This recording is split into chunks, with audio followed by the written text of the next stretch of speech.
Di Meksiko, seorang agen tangguh bernama Machetti Cortez tengah menjalankan misi berbahaya bersama rekan mudanya untuk menyelamatkan seorang gadis yang diculik oleh bos narkoboy kejam bernama Torres. Walaupun perintah atasan menyuruhnya untuk mundur karena misi dianggap mustahil, Machetti tetap maju. Bahkan saat pemimpinnya menelepon langsung untuk memerintahkan agar ia berhenti, Machetti tak ragu menghancurkan alat komunikasinya dengan tangan kosong, menandakan bahwa tak ada yang bisa menghalangi niatnya.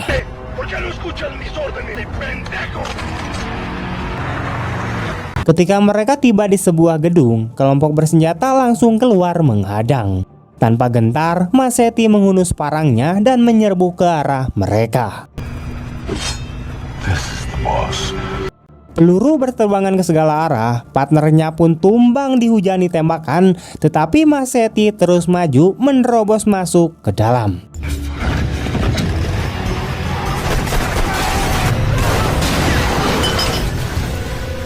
Dengan keberanian luar biasa, ia melompat dan menebas salah satu musuh, lalu memanfaatkan tangan pria itu yang telah terputus untuk menembaki lawan lain sebelum membuka jalan menuju ruangan dalam.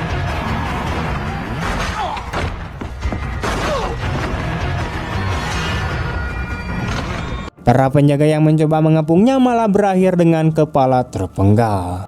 Machetti akhirnya menemukan gadis yang ia cari dalam kondisi dibuli gear dan langsung membawanya keluar. Namun sebelum sempat mereka jauh, gedung itu dibanjiri oleh lebih banyak pria bersenjata. Saat situasi makin kacau, gadis yang diselamatkan tiba-tiba menusuk kaki Machetti dengan parangnya sendiri. Ternyata semua ini adalah jebakan. Torres kemudian muncul memerintahkan anak buahnya untuk menahan Machetti. Ia mengejek Machetti karena tak bisa disuap, padahal Torres sudah membeli para pejabat DEA hingga pemerintah Meksiko. Dengan tatapan dingin, Machetti tetap tak bergeming, sampai Torres menyeret istri Machetti ke hadapannya dan memenggal kepalanya tepat di depan panonya. Why can't I own you? Why don't you take the money I offer you to look the entire force and not just here in Mexico?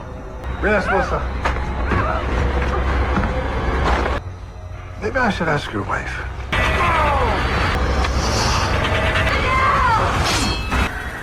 Your daughter. She's in school right now. Ia lalu mengancam akan memburu putri Machetti dan memerintahkan agar gedung dibakar habis dengan Machetti masih di dalamnya tanpa kehormatan.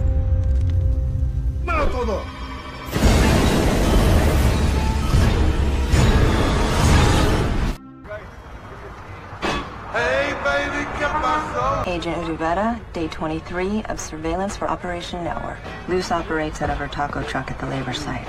The network is suspected to be run by a woman named Luz.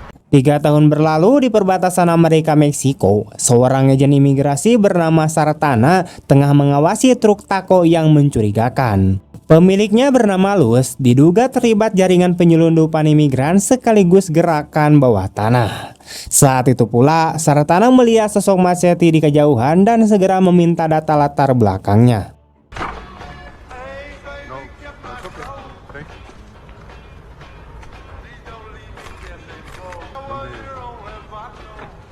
He's new. For possible criminal background, male, Hispanic, scars. Di waktu yang sama, sekelompok penyelundup brutal memaksa para imigran keluar dari sebuah van dan meninggalkan mereka di tengah gurun. Beberapa jeep kemudian datang, dan seorang wanita hamil yang terlambat melarikan diri langsung ditembaki mati oleh pemimpin kelompok tersebut bernama Pon Jackson, yaitu seorang vigilante perbatasan tanpa ampun. Ia tak ingin anak si wanita itu lahir di tanah Amerika. Welcome to America. Kejadian itu direkam oleh seseorang yang berdiri di samping Senator John, yaitu seorang politisi korup yang mendukung kekerasan imigrasi untuk mendulang suara. Rekaman itu sengaja dibuat untuk propaganda. If it's morning about vigilance. Catch all that? A lot. Parasites have crossed our borders and are sickening. But State Senator John McLaughlin has a plan of attack. He'll fight to keep illegal immigrants out. vote to re-elect State Senator John McCain. Kembali ke truk Taco, Sartana menghampiri Luz dan mulai bertanya soal aktivitas ilegalnya. Namun Luz bersikeras bahwa ia hanyalah penjual taco. Masetti yang ada di sekitar situ langsung menjauh, tak ingin terlibat. Namun tak lama, ia didekati oleh seorang pengusaha misterius bernama Bud. Awalnya, Bud berpura-pura menawarkan pekerjaan sebagai tukang kebun, namun niat aslinya adalah menyewa Masetti sebagai pembunuh bayaran. Targetnya yaitu Senator John. Ia menawarkan $150.000 tunai untuk pekerjaan itu. Senator John McLaughlin built his reputation on being a hardliner against wetbacks. The senator must die. And for that, I will give you 150. Meski awalnya menolak, Masetti akhirnya menerima tawaran tersebut setelah diancam akan dihabisi jika menolak. Have a look at this. You can shoot the pecker off a mosquito at 1,000.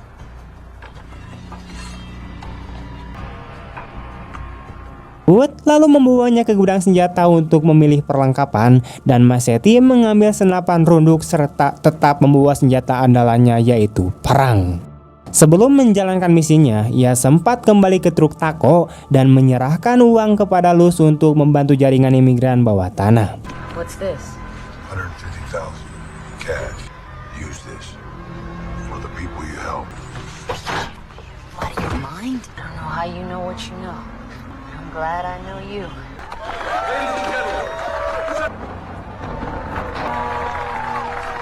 Well, I want to thank you all for coming out today. I've been tested by fire. The aliens, the infiltrators, the outsiders. Di hari kampanye Senator John, Masetti telah menyusup ke gedung terdekat dan bersiap di atap. Bud dan anak buahnya ada di kerumunan mengawasi sekitar. And I want to thank my supporters from the bottom of my heart. Stay grounded on our the jingle jangle of pennies in your pocket because so I want to say one more thing. Who are you going to vote for?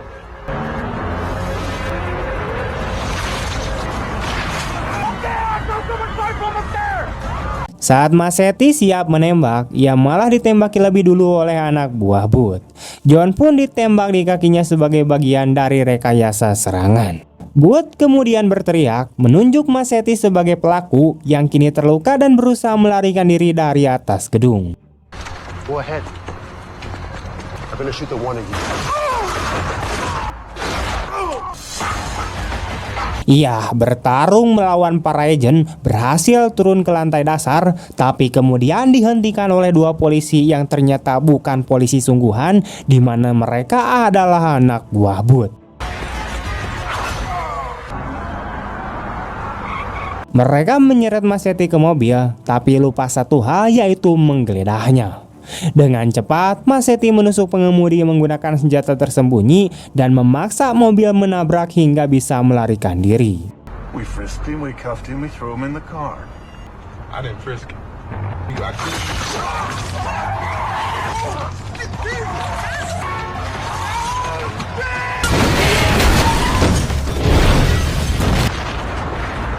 Rencana Bud dan John sebenarnya adalah sandiwara politik untuk mengangkat nama John di mata publik. Namun saat Torres melihat rekaman Masetti, ia langsung mengenalinya dan memerintahkan agar ia dihabisi. Video taken at the rally indicate that the gunman may have been of Mexican descent. You see what I'm sending you, Mr. Torres? Is he dead? He'll be dead within minutes, I guarantee. Seguro que sí. It's me. It's done. I think he's toast. Don't think, verify, check the morgue, check the hospital, check every... Masetti yang kemudian terluka parah dibawa ke rumah sakit dan ditangani oleh dokter serta perawat yang ternyata bagian dari jaringan Luz. Tapi keselamatan Masetti tak berlangsung lama. Anak buah Bud, termasuk seorang penembak jitu, datang ke rumah sakit.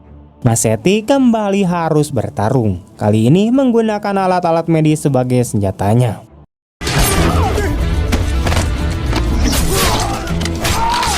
Dalam aksi dramatis, ia bahkan menggunakan usus musuhnya untuk turun dari jendela dan kemudian kabur.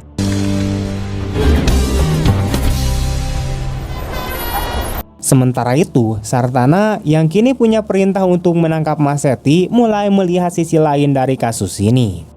Di jalanan kota, Masetti yang lemah ditemukan oleh Luz dan dibawa ke tempat tinggalnya. Dengan metode penyembuhan alternatif dan ritual spiritual, Luz merawat lukanya. Mereka pun sempat terlibat hubungan intim. Just someone I made up. Give them food. You can't.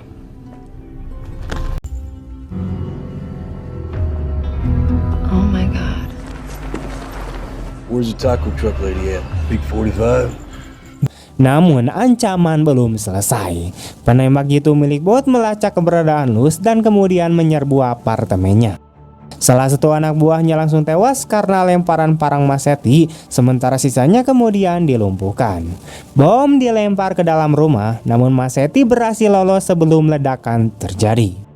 Dalam pelarian, Sartana menghadangnya dan memaksanya masuk ke mobil. Di dalam, Sartana mengungkap bahwa ia tahu masa lalu Masetti dan ingin membantunya mengungkap kejahatan Torres. I'm gonna find the guy that did this. And you're like, cool? Both cops. Di sisi lain, Booth yang kesal karena anak buahnya gagal langsung membunuh penembak jitu dan menyatakan bahwa ia telah menyewa pembunuh bayaran lain yang lebih ganas untuk memburu Masetti. Torres pun memberi tenggat waktu terakhir yaitu 24 jam atau ia akan turun tangan sendiri. Osiris. Chiputo. Sartana membawa Masetti ke rumahnya dan ingin tahu siapa yang menyuruhnya membunuh senator. Ia ingin melindunginya, tetapi Masetti berjanji akan mencari pelaku dan membawanya ke Sartana. Luz kembali ke rumahnya lalu pergi ke markas rahasia untuk menunjukkan gudang senjata besar miliknya. Sartana yang telah melacaknya datang dan sempat berisi tegang, namun kemudian diketahui bahwa Sartana adalah sekutu. Luz menjelaskan tentang jaringan yang melawan Pauk dan kelompoknya. Priests, doctors. Tell Machete I'm looking for him. Masetti kemudian mengunjungi saudaranya bernama Benicio yang kini menjadi seorang pastor dan meminta bantuannya. Benicio membawa Masetti ke ruang pengawasan rahasia di gereja di mana mereka melihat rekaman Booth. Benicio kemudian menjelaskan bahwa Booth sering datang untuk pengakuan dosa dan serta tidak sadar merekam dirinya sendiri saat mengungkap hubungannya dengan Torres. Hire you to kill his own boss. Gonna find out. That's all your sins. Now get the fuck out. Masetti kemudian datang ke rumah Booth dan berpura-pura menjadi tukang kebun sebelum menyerang dua pria bersenjata dengan alat pemotong rumput.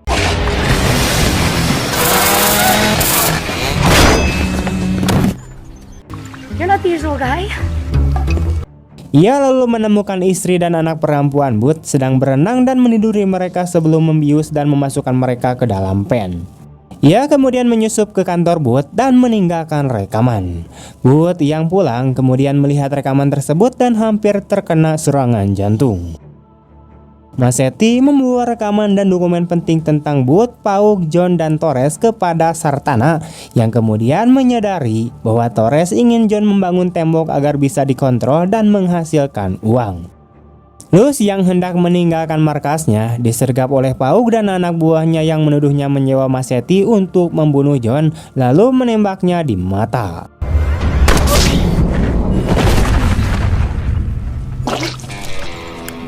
Sementara itu, pembunuh bayaran yang disewa oleh Booth bernama Osiris datang ke gereja Benicio bersama pasukannya dengan persenjataan berat. Benicio sempat membunuh beberapa dari mereka dengan senapan ganda, namun akhirnya tertembak di kaki.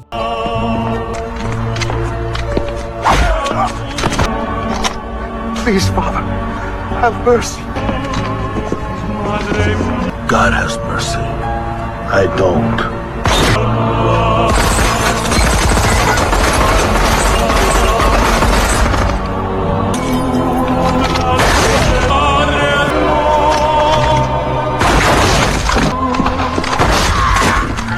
Booth kemudian datang dan menemukan Benicio terikat di salib, lalu mulai memaku tangan Benicio karena ia menolak memberitahu keberadaan Masetti.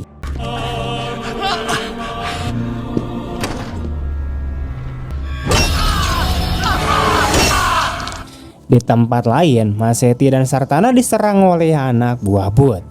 Masetti dan Sartana melawan hingga Sartana membunuh salah satu musuhnya dengan sepatu hak tinggi. Masetti kembali ke gereja dan menemukan Benicio sudah tewas, lalu mengirim pesan kepada Booth bahwa ia akan datang. Booth menerima pesan itu bersamaan dengan telepon dari Torres yang telah tiba di Amerika dan mengancam bahwa setelah Masetti dibunuh, Booth akan jadi target berikutnya. Booth memberitahu tentang file yang dimiliki Sartana dan Torres pun berencana merebutnya lebih dulu. Masetti menyerang rumah Booth dengan alat pemotong rumput hingga para pekerja ketakutan. Ia menggunakan paku tembak, gunting taman, dan alat-alat lainnya untuk mengalahkan mereka satu persatu, bahkan mendapatkan informasi lengkap dari salah satu penjaga. I'll let you live. Sartana kemudian menyerahkan dokumen kepada surat kabar lokal. Saat John menggelar konferensi pers, seorang wartawan menuduhnya mengatur pembunuhan palsu, lalu rekaman video ditampilkan. Di dalamnya, tampak Booth membunuh Benicio dan John menembaki para imigran. John dan Booth melarikan diri menggunakan taksi. John kemudian menembaki Booth hingga tewas karena merasa telah dikhianati. Get the fuck out. Masetti kemudian datang dan mendapati Booth yang sekarat, memberitahu bahwa Torres sedang mencarinya, lalu ia pun almarhum. I thought, why not let politics do it? With God. John menghubungi Paug dan memerintahkannya untuk membunuh Masetti secara total. Masetti kembali ke kota perbatasan dan melihat banyak bunga di truk Luz. Salah satu pria kemudian mengatakan bahwa mereka perlu melawan dan Masetti setuju. Ia dibawa ke markas mereka untuk bersiap perang. Sartana juga datang dan memberi pidato untuk mendukung Masetti, membuat semua orang bersemangat dan bergabung. Torres menculik Sartana dan Masetti memimpin pasukannya yang terdiri dari warga sipil dengan mobil dan sepeda motor modifikasi.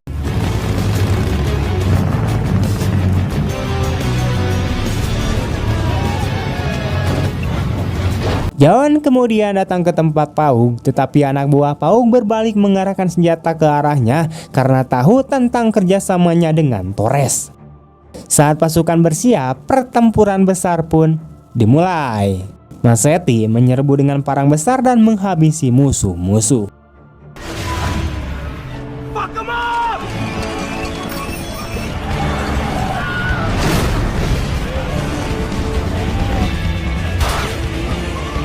Ambulans kemudian datang membawa perawat seksi dari rumah sakit untuk bergabung dalam pertempuran. Luz kemudian keluar dengan senapan futuristik dan menghancurkan lawan.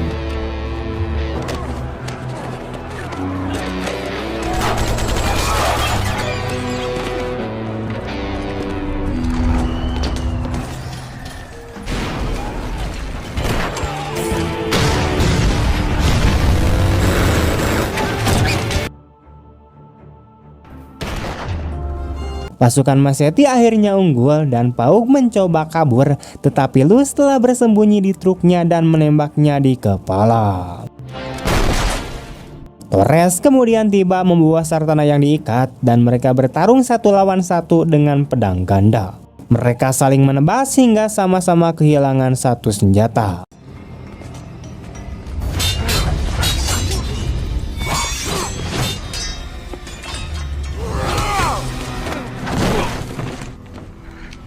Masetti menerjang namun sempat terjatuh.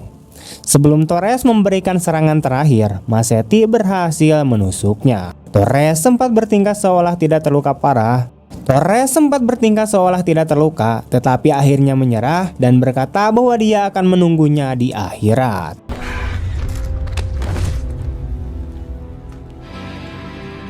Pertarungan pun kemudian dimenangkan oleh Masetti yang mengangkat parangnya sebagai simbol kemenangan, sementara semua orang merayakan bersama.